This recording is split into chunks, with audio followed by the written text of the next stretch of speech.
Thank you, Madam, for giving the opportunity. Madam, the Honorable Minister started while introducing the bill that this bill is being brought to protect the urban cooperative banks and the depositors.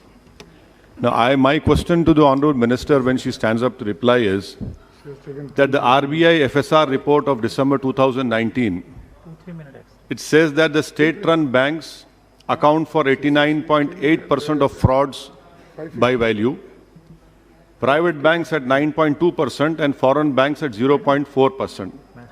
This says a lot about the internal controls in the state-run banks. Now, what is the government doing? Because their hollow claim has been badly exposed by the RBI's report itself.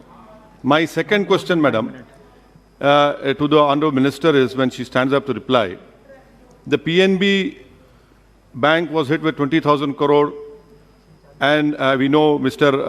Mr. Nirav Modi fled with and no heads have rolled so far. Why is that case?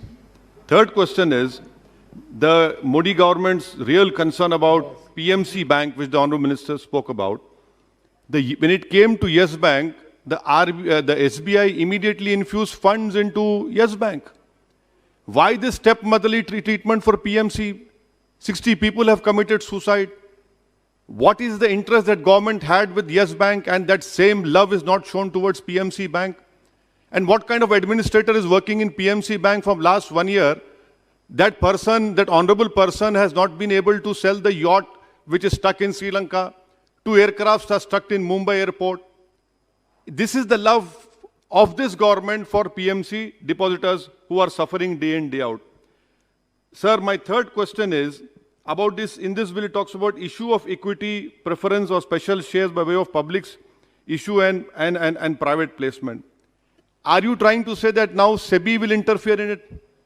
Because this issue of equity and public issue, are you bringing in SEBI? Please enlighten all of us. My fourth question to the Honorable Minister is that RBI is being given power is the government claim.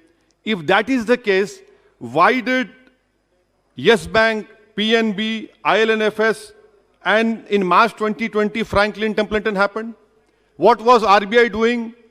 What was this government doing? How did they allow all these four important things which happened was right under the rule of Mr. Modi?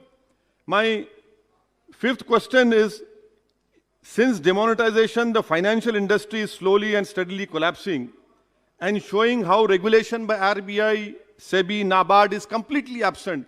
So the way banks are now suffering, I feel one of the reasons is because of this unplanned Tughlaq-like decision of demonetization.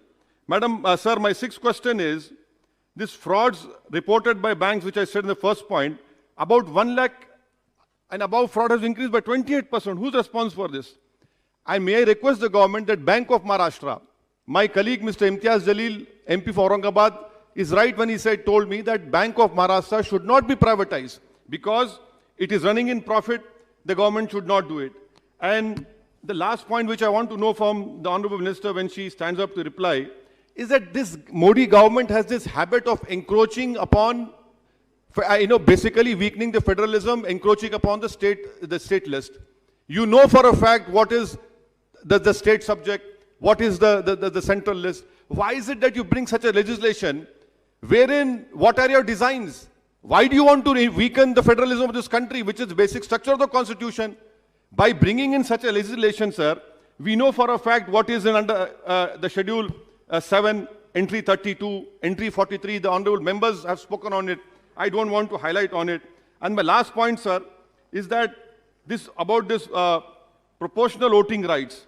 Now, if they buy equity shares in cooperative society, it's a known fact. 1 member, 1 vote. Are you going to overrule that? And also, isn't it a fact that the 2006 Vishwanathan Committee recommended that cooperative banks should be allowed to raise capital through non-voting shares? So these are the important points. I hope the Honorable Minister, when she stands up to reply, she will definitely reply. And for God's sake, I don't want this Honorable Minister to say that all these urban cooperative banks and Nirav Modi, Mehul Choksi, PNB, Franklin Templeton, all were act of God. No, these are not act of God.